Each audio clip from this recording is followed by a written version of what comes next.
Blessed to be with Dave Yost. You're the Attorney General of Ohio. Yes. And there's a lot of serious issues that people are concerned about. One of them would be homeless veterans. And I know you have a heart for homeless veterans. How do you see it playing out about migrants for housing over homeless veterans for housing? Well, candidly, I wish that our homeless veterans were getting treated as well as the immigrants that have come into our country. I think it's shameful the way that we neglect our veterans after they've suffered in the line of duty for us to protect our freedom, and that we fail to protect them and support them when they return. What is happening in Ohio as far as illegal migrant housing and how you see that in contrast to homeless veteran issues? Well, of course, there's a great deal of attention on the migrants and their plight. The distinction, of course, is that many of the migrants don't necessarily need to be here, and our veterans have served their country. It would seem to me they ought to be at the front of the line to the extent that we have resources that are available, and I don't think that that's probably always the case.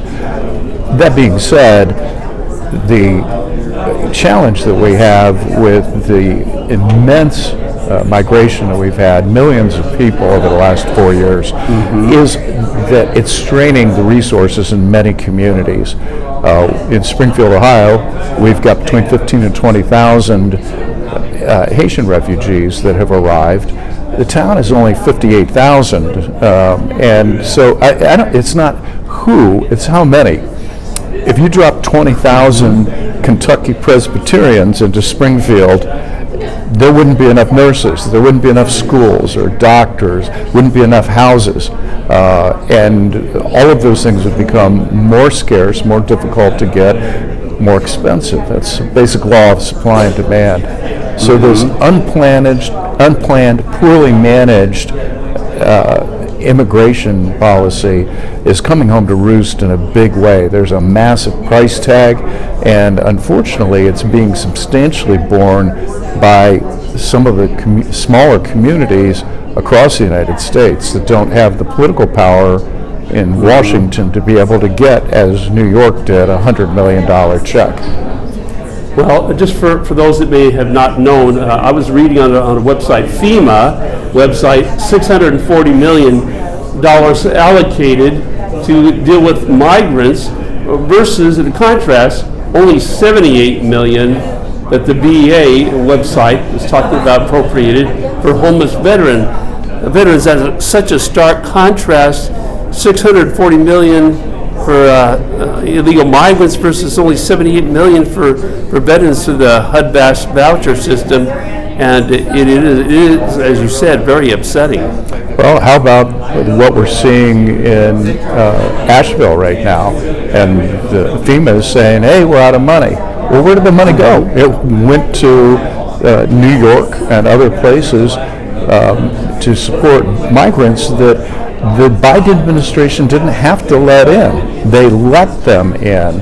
And once again, the people, the citizens here in the United States that are suffering so badly from the devastation of Hurricane Helene, it would seem to me that they would have, once again, the first claim on American resources.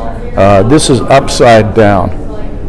I'm curious if you might have heard about in the Senate, and many of you may not have heard about Senator John Kennedy's his special Heroes Over Aliens Act. I don't know if you heard about that specifically. But it sounds like Senator Kennedy. Oh, okay. Well, for those that may not, about Heroes Over Aliens Act, it's about giving veterans first priority for housing over illegal migrants. Shortened HOA Act, but it's stuck in the Congress right now. It's not passing. So everything is stuck in the Congress right now. And fortunately, we've got the opportunity to unstick it this fall. That's what the election is for. And I hope that all of your listeners, if you don't get out there and vote, shame on you. The reason that we're in this situation is people who will not, who see what they see, but they won't act on it. I know this election is very crucial. There's a new movie out by Dinesh D'Souza called, Vindicating Trump. But it's addressing the election is concerned. So in Ohio, what do you see happening about election integrity? Well, Ohio has one of the best systems in the country. Frank LaRose is the Secretary of State. I don't run the elections, he does. But, for example, we're air-gapped. Our voting machines are not connected to the internet.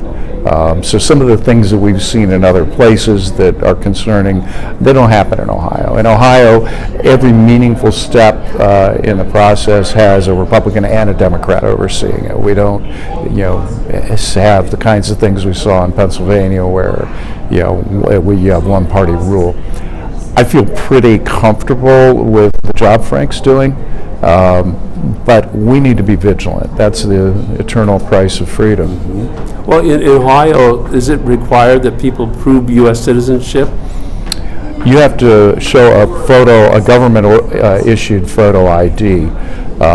You're not supposed to be able to get one of those without citizenship. But the challenge with folks that say prove citizenship is, how are you going to do that? Unless you have a certified copy of your original certificate of live birth with you, it's relatively difficult to prove conclusively.